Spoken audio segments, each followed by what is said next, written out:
Hey guys, Noah and John here for Card Shop Insiders, the podcast source where you can find out more about how to start and run your local game store. If you are interested in learning from an expert, John, sitting across from me, has run his game store for 27 years, and he has continued to thrive in an industry that includes a lot of volatility.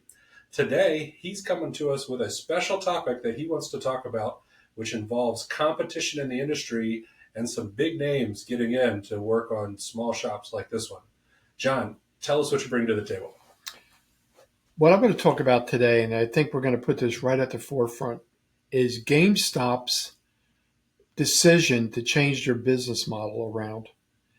GameStop is going into the collectibles market, and the competition is going to be fierce, not only because of small shops like ourselves, but even the big shops that maybe have multiple outlets. GameStop, well, last year they had, let me see, 4,170 stores throughout, let me see, Europe, Australia, Canada, and the United States.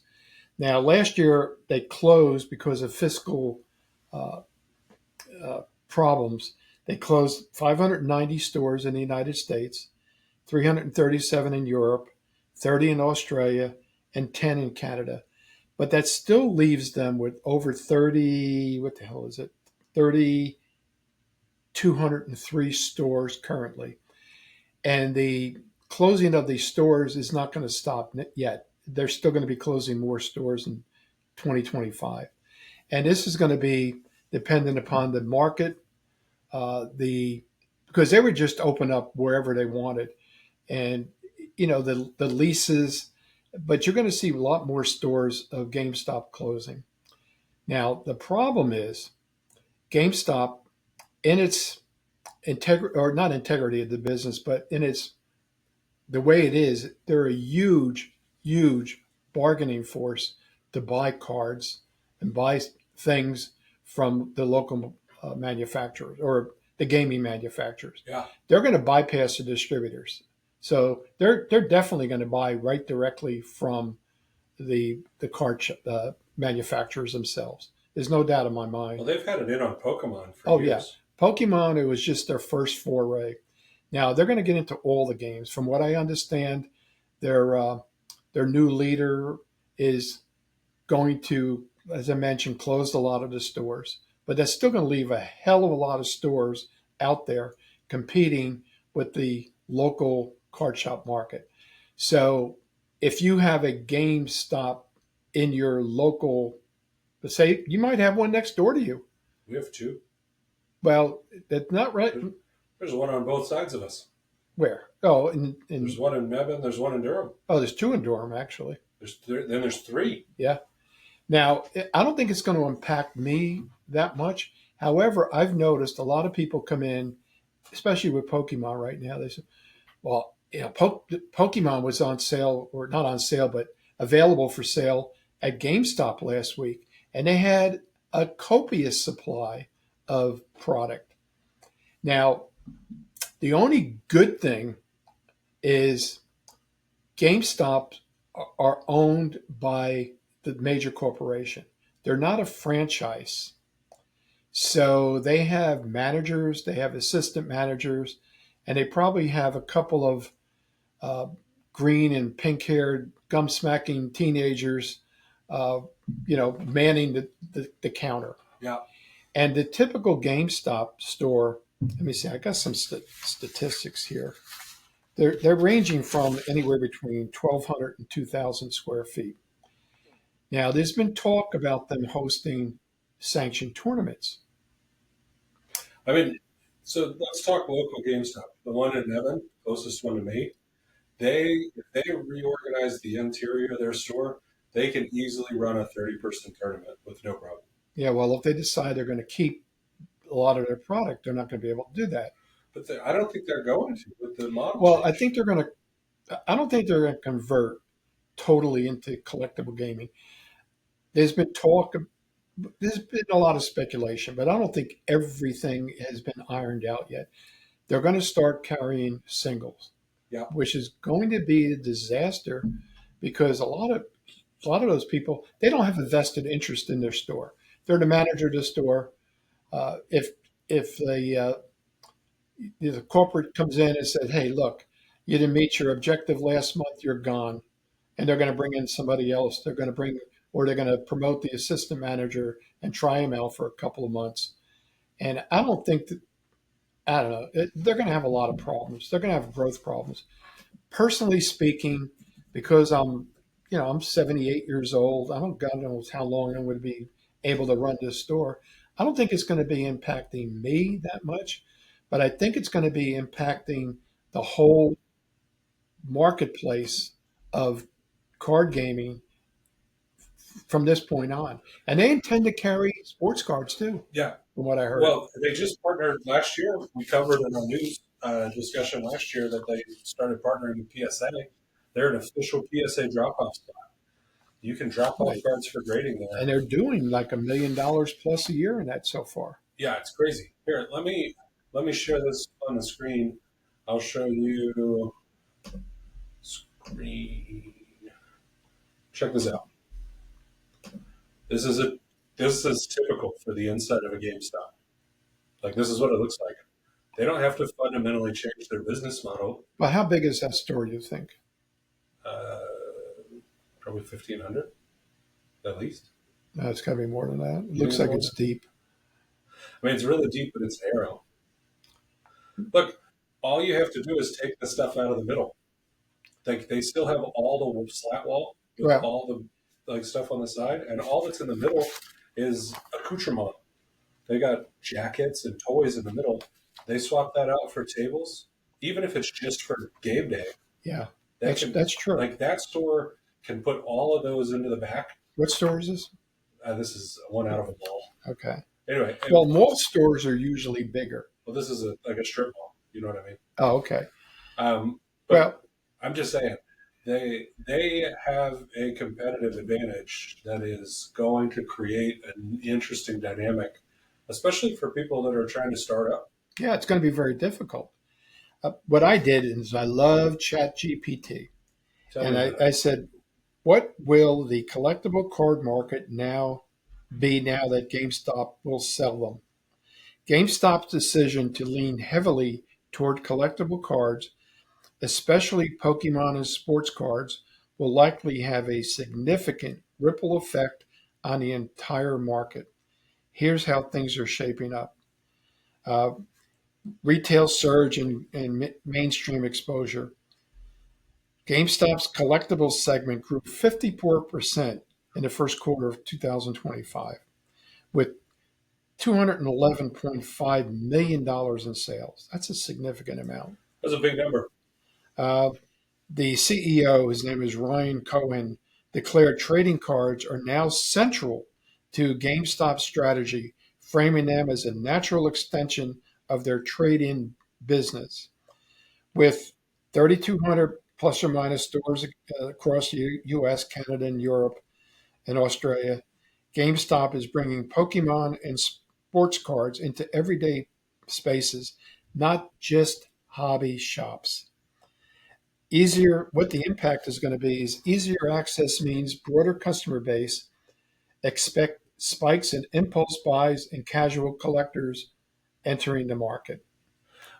Now, one thing they don't do is they don't limit, or they haven't been limited, what you can buy. They have the last couple They of have, months. okay. There's been huge stories on the internet about limits and people jumping in line and people getting kicked out of GameStops. The Well, last few because of weeks. the scalpers. Yeah. Well, so one thing that comes to my mind, John, is like this may be shocking, but the big deal is whether they run organized play. And I I think it's think going to happen, though. well, and I think there's been discussion. It's been announced. I think that they're going to start running certain types of tournaments for different games. But like Target and Walmart and Best Buy have been in the big box casual buy TCG's business for a long time, right? You can buy sports cards, you can buy Magic cards, you can buy every single card game except for Star Wars, the Fantasy Flight stuff. But you can buy everything else at Walmart, Target, and Best Buy. right? Most Walmarts, because Well, some Walmarts have stopped carrying them. not the one another. But most Walmarts, Target, Best Buy, they've been selling for a long time. And that doesn't undercut and hurt you too badly because the people that are shopping here are people that play the games. But the big problem I see is we've talked about the real estate costs being one of the biggest costs in running a card store. And GameStop's got a huge competitive advantage. They have prime real estate, they have major storefronts, they have high traffic areas with parking lots, they have the space now to convert over to a game like centered space. And if they start running quality tournament events and they develop the community feel that we think people value coming to a shop like this, that's where the competition comes in. It's not a casual buyer that's like trading in a Nintendo game and decides they're going to pick up some Pokemon packs. That guy was never coming here. Well, But you just hit it on the head when you said quality tournament. when they have a better price structure than what the local stores can put out, you lose people. Oh, without a doubt. And they will have access to a better prize opportunity. Well, let me continue what I'm talking about. Again, we mentioned that they're doing PSA. It wasn't $1 million. It was over 1 million cards. Okay. All right. So let me It's qualify that. $20 a card. Yeah. Yeah. Like, Yeah. I mean, even Or more. I think there was more. with bulk submissions and with the membership rate, I think it gets down to like $13 a card. That's still $13 million. Right. That's just the fee for grading it. All right. Market legitimization and investment dynamics. The global trading card market, specifically graded cards, is growing. The collectibles industry is worth $600 billion, and cards alone are worth $15 billion. Graded card transactions rose 17.8% year over 2004. So, yeah, that's a lot. GameStop's move legitimizes trading cards as serious assets, attracting casual buyers and invested minded collectors. Now, the pressure on hobby shops. Small hobby shops already face theft and inventory strain. For instance, many Pokemon stores in Melbourne, I guess it's Melbourne, Australia, maybe that's why they closed some of those stores, have experienced repeated break ins, with a large national chain entering the space with gritty foot traffic support. Boutique stores will struggle to compete unless they offer unique experience or ultra specialized products. What it means, this is a summary, what it means to you. Access to big name cards close by. The challenge is scalping may still dominate launches. In store graded, easier selling. Small shops may lose customers. Market visibility for casual collectors. Price volatility, you can't even talk. Price volatility for premium cards. Now, let me see. Yeah, I mean, it mentions GameStop is turbocharging mainstream interest and infrastructure in the collectible card space. However, those seasoned in the hobby know that timing, relationships, and niche sourcing still matter in securing real treasures. Yes, GameStop's move into the collectible card market could hurt. Can't even talk today, Noah. Could hurt local hobby shops, and here's why. Big important thing: GameStop can offer lower prices or bulk discount thanks to national buying power and supplier relationships. Hobby shops typically buy at smaller volumes, like myself, limiting their ability to compete on price. Casual buyers may shift to GameStop for convenience and cost, reducing foot traffic to mom and pop shops. That's obvious. Yeah. I mean, I think the big issue is that they are going to be able to price better. I mean, that's what they get product for cheaper so they can give out more product as prizes. Yeah. You know, people get drawn in for 1Ks and for case tournaments now, and we lose everybody in the shop for some of the smaller games on the weekend that some other store hosts a Yep. case tournament.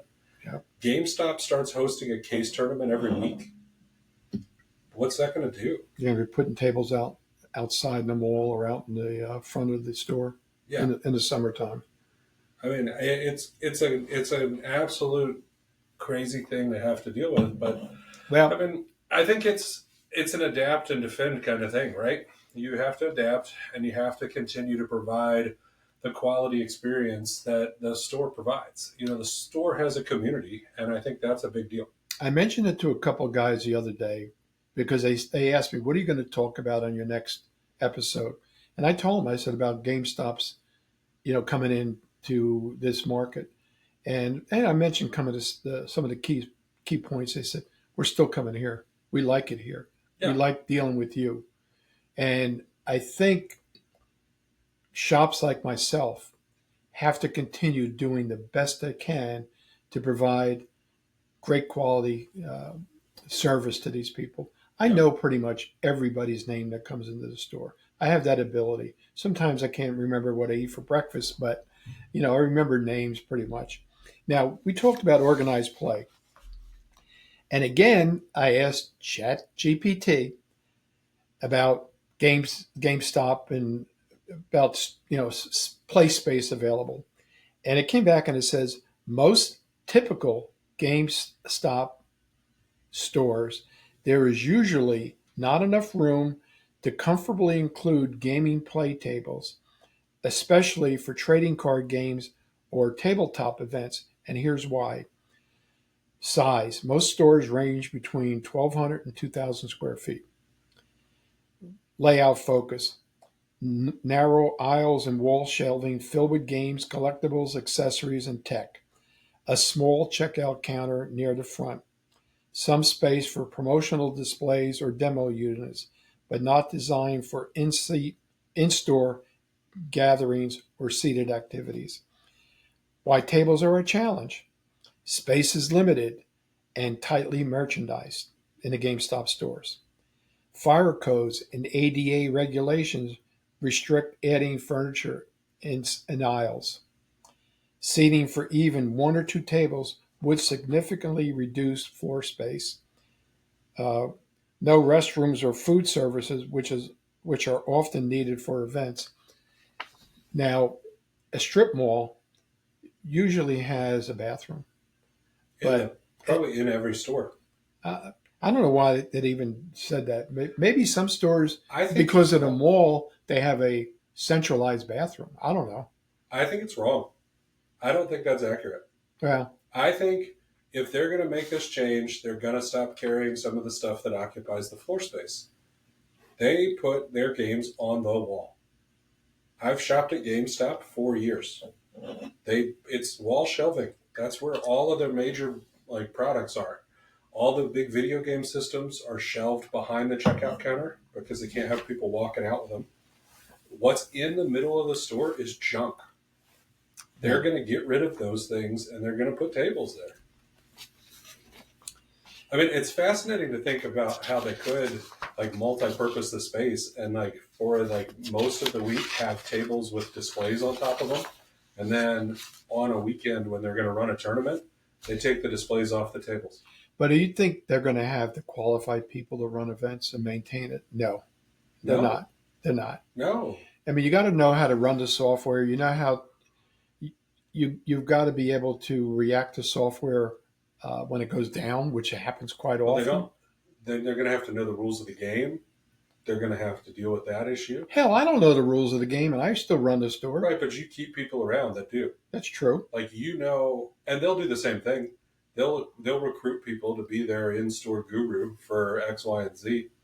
Or they may even hire a part-time employee that gets to have a discount on their already cheap product. It should be interesting over the next year, by the end of this year, actually, to see how it evolves. Yeah.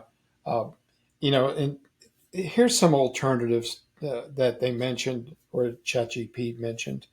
If GameStop wants to compete with hobby shops or foster community engagement, they may partner with local game cafes. That's a possibility.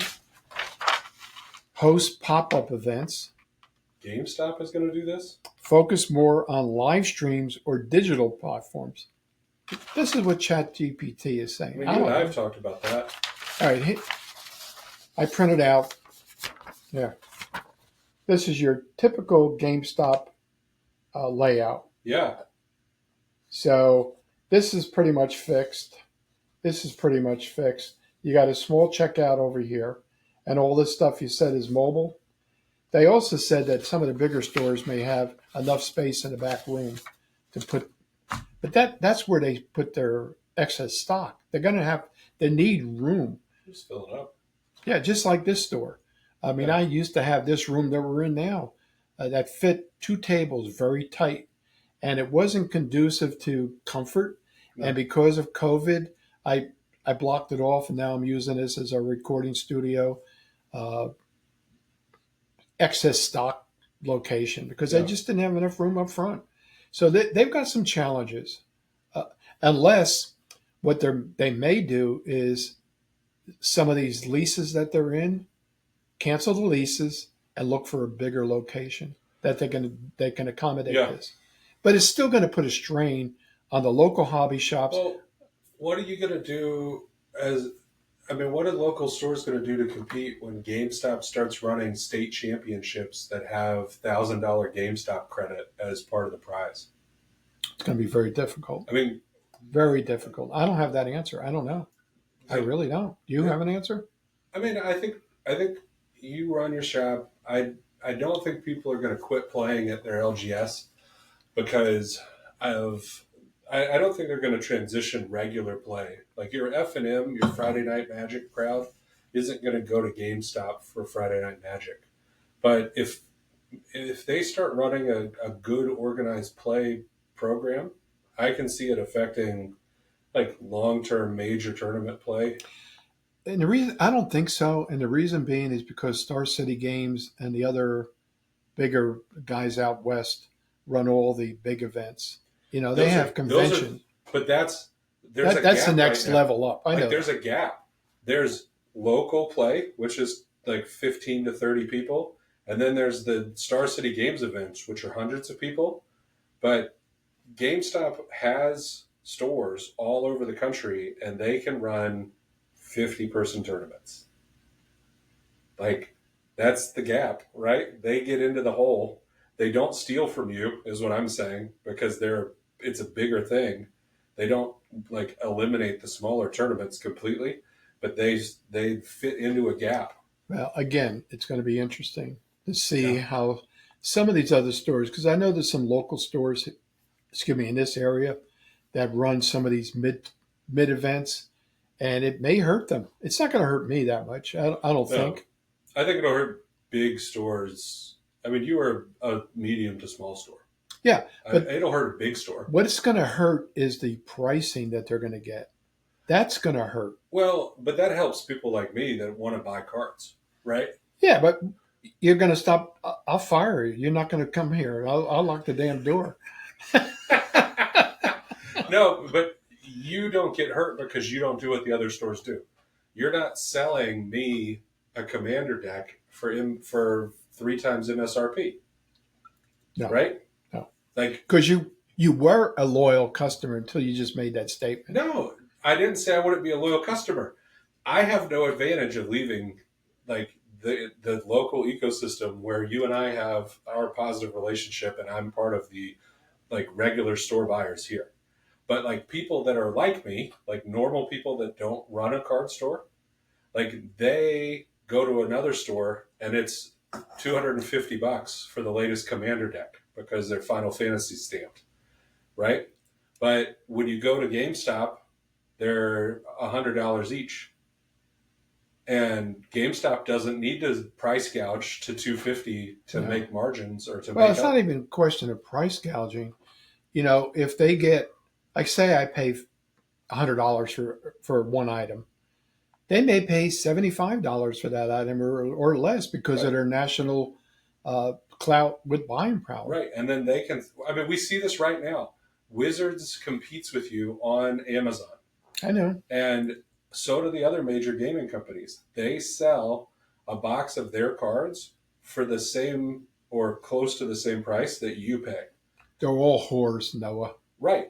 But like they will sell it to you for $90, and then you're supposed to turn around and sell it for a profit at like 150, 130, and that's what's been normal for years. But then you turn around and look on Amazon, and there's 100 in stock from the manufacturer, like Wizards of the Coast. It's Amazon wrong. account. It's wrong, and it's all about money. And It's about greed. They're selling them undercutting you. And GameStop will do the same thing.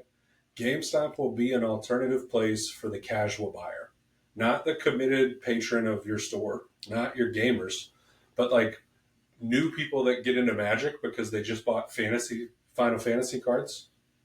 Like those people will buy them off of GameStop. If you think about it, it's going to hurt mainstream distribution too. Yeah, because those people, they're not going to get as much product to sell. Well, that's an interesting other trickle down effect, because then you get to allocation and loyalty and budgets and things, and like you find out really quick where you stand when Southern Hobby doesn't get 4,000 boxes of the newest set. Instead of me being allocated 12, I might get allocated 6. Right. When the rest of them go to damn GameStop. And GameStop's running case tournaments because they've got so many extra boxes. I know. Again, by the end of the year, maybe a year from now, I think you're going to see a significant seismic, like that word? Seismic shift. Hopefully we don't describe it as cataclysmic. No, I don't think so. All right. Well, I think that's an interesting topic. I appreciate you bringing that to the table today. One more thing for today. We got time? Sure. Final Fantasy. Oh, no, sorry, not Final Fantasy. Do you want to talk about this on the second video? It's going to be a short one. Okay. I don't care. You wanted? Let's do that on a short one. Folks, thanks for listening to today's episode of Card Shop Insiders, where John has broken down a new competitor in the game space and a new factor you need to think about when you're starting up your game store. We like producing our podcast. We enjoy it. It would really help us if you would like and subscribe. What'd you do? I didn't do a damn thing. You turned off the microphone. I didn't. Oh, it's back. We really enjoy it when you guys like and subscribe to our videos on YouTube and Spotify. We are grateful for those of you that support us in that way and hope that you guys find value from these videos. If you've enjoyed today's video, let us know what you think is going to happen with GameStop. Is GameStop going to kill the local game store? Are you going to move your business from your local game store to GameStop? What would it take to make you switch from your favorite hobby shop over to playing your Friday Night Magic at a GameStop? Yeah, I'd like to get their their feedback. Yeah, tell us. We'd love to hear. We'd love to talk about that on a future episode. If you'd like to support the show more, we have patrons on Patreon. If you've heard of Patreon, it's a cool way for you to support people that create content on the interwebs. Our patrons get the benefit of behind-the-scenes videos that are published after our recording sessions and include an unedited cut of all the stuff John and I talk about between takes. Me unabashed. Yeah, unabashed John. Some people pay extra for that. We won't give you the link to that website. But we do want to thank our patrons, Ben, Grant, Brandon, Logan, Drayden, Jake, Brian, and Nathan. You guys are great. We appreciate you. We appreciate everybody that will join us in that way, and we hope that you will join us again next week for more from Card Shop Insider. Thanks, guys.